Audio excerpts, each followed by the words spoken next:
I'm going to give a sort of pep talk before this lecture. A lot of people think campaign finance is arcane and boring. Maybe. But do you really truly want to understand why our political system works the way it does? Why is policy one way and not the other way? Then you have to know about money. I spend longer than most teachers on this topic. I'm proud if I can claim my kids know their campaign finance. I'm going to begin with two stories. Here's the first. Newly elected Democrats in the House of Representatives were invited to a sort of freshman orientation organized by party leadership. One of the slides in the presentation, which was leaked to the media, had the following model schedule. It suggested spending 2 hours per day on the legislative side of the job, serving on congressional committees and speeches and votes on the floor and such. On the other hand, the largest item was call time. This is when members call potential donors on the phone and ask for money. 4 hours a day of essentially telemarketing, calling name after name so they can raise funds to run their next election campaign and keep their job. Raising money in Congress is an urgent necessity. As journalists Ryan Grimm and Sabrina Siddiqui write, congressional hearings and fundraising duties often conflict. It is considered poor form in Congress, borderline self-indulgent, for a freshman to sit at length in congressional hearings when the time could instead be spent raising money. Members hate call time. Representative John Larson called it the most painful thing. You may as well be putting bamboo shoots under my fingernails. Still, he said, people make the most of it. This is the mother's milk of what they need to do to try to sustain their campaigns. By the way, they're not allowed to make the calls from government buildings, so they usually call from an office building across the street from the Capitol, or sit out in their cars. Even members in safe seats are expected to participate so they can help their party's candidates in close seats that will determine the control of Congress. A leaked document in 2019 shows incentives for Congress members.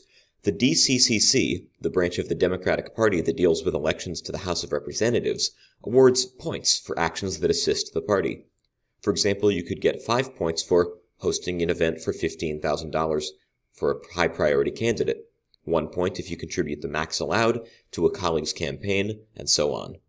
These points don't have any formal importance, but they're a good way of measuring which members will be considered for prestigious positions like being a committee chair or joining the party's leadership team. Here's a second story. Let's talk about the 2017 Tax Cuts and Jobs Act signed by President Trump. This was a major reduction in taxes. While most people got at least some tax cut, the biggest benefits went to those who had the highest incomes. In addition, corporate taxes were cut from 35% to 21%. This was an unpopular piece of legislation since it mostly seemed to help businesses and the wealthy.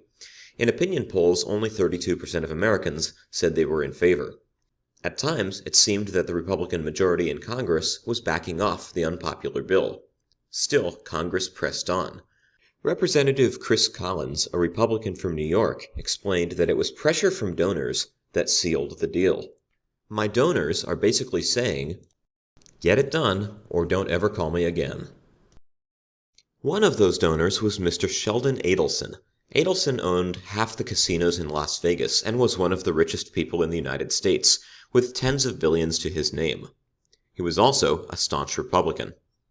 A few months after the tax cut was signed into law, Adelson set a record by writing a $30 million check to support Republican candidates in the 2018 election. Adelson would end up writing several more checks, for a total of $122 million. Now let's consider how much Mr. Adelson stood to gain from his party's tax cuts. His company gained $670 million in the first quarter of 2018. That's 1/4 of a year, multiply by 4 for the yearly gain. If we treat Mr. Adelson's political spending as an investment, and the money his company gained as a return on his investment, it must be one of the best investments ever. If I've convinced you that American politics is awash in money, you're absolutely correct. Over $14 billion were spent on the 2020 election, which blows away all previous records. Note that this includes spending on federal elections, but not even elections at the state level. Campaign finance is a massive topic. Here's an outline of what will be covered. First, we'll talk about who gives money. Second, where that money goes. Third, the role of the First Amendment.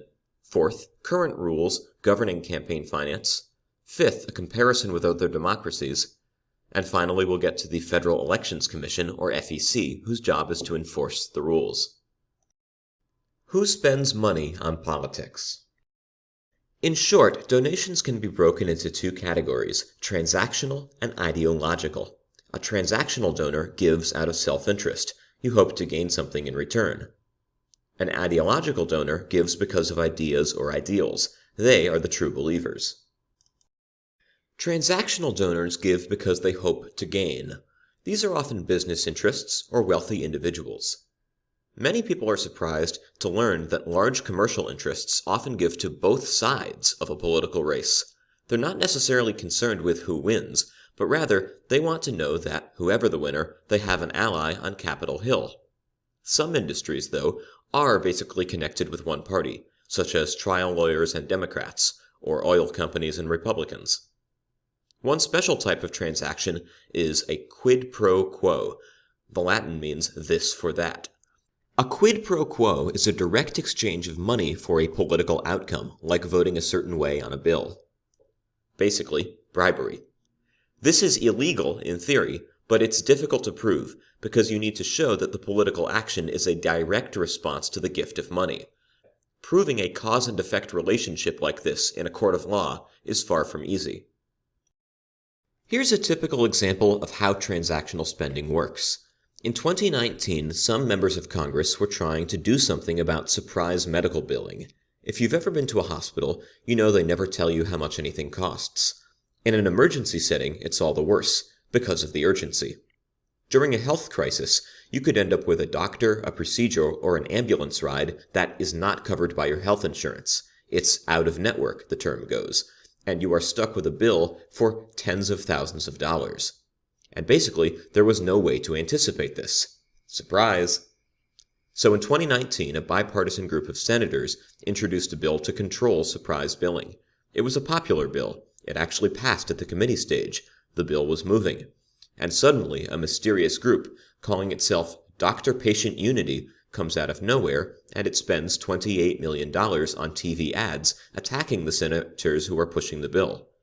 No one knows who's funding this group.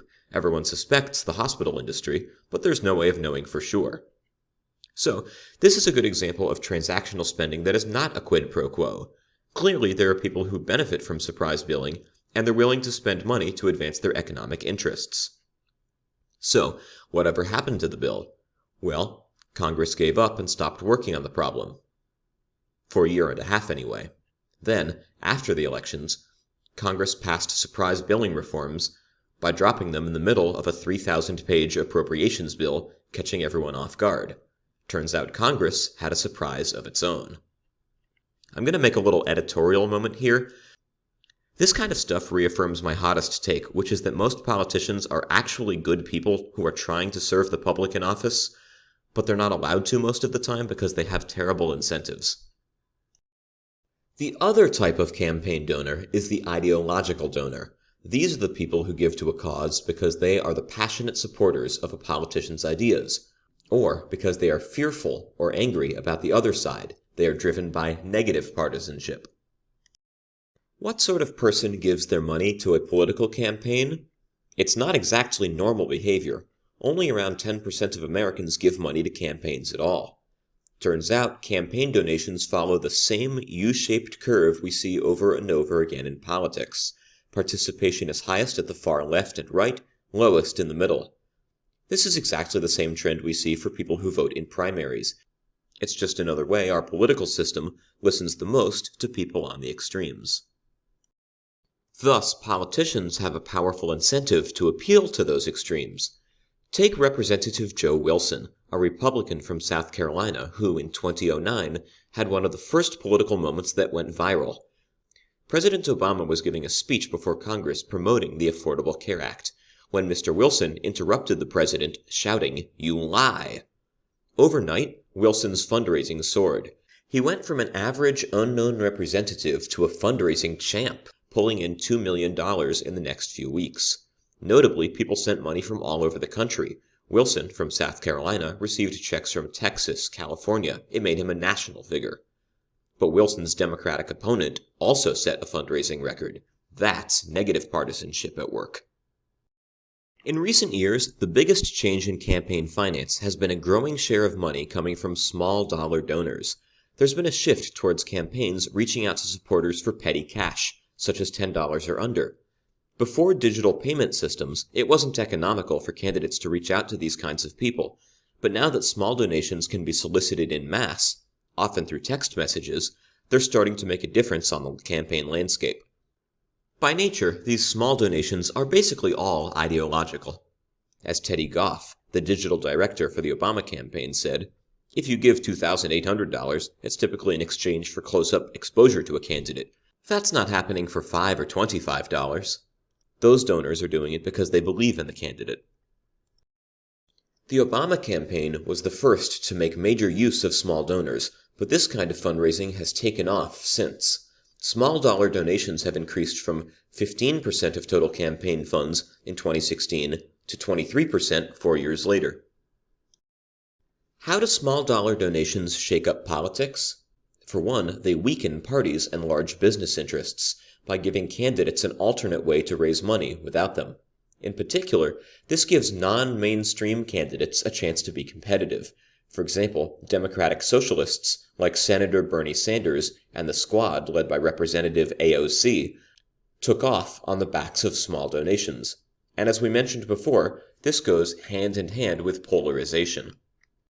To sum up, using the words of journalist Ezra Klein, ideological donors give money as a form of identity expression. Transactional donors give money as a form of investment. American politics, thus, is responsive to two types of people, the polarized and the rich.